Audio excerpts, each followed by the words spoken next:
nosaltres, que el futur nostre,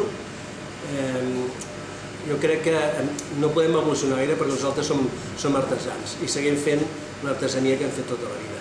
Podria ser que potser venguéssim a un altre tipus de gènere per suplementar la manca de ventes, però clar, és una cosa que ja ens sortim de la nostra ideologia, que és de fer el nostre producte i vendre el nostre producte.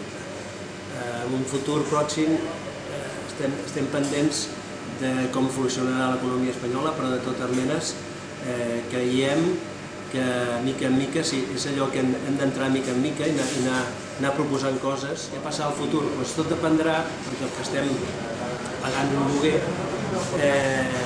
puguem assumir aquell lloguer. Dependrà de l'evolució del mercat i del son amb l'estat.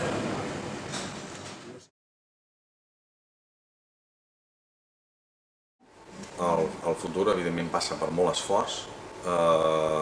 Aquí ens queda la il·lusió i les ganes de tirar endavant. Estem en un moment difícil, dur, però també entenem que aquest moment també ha de canviar. Més tard o més d'hora canviarà.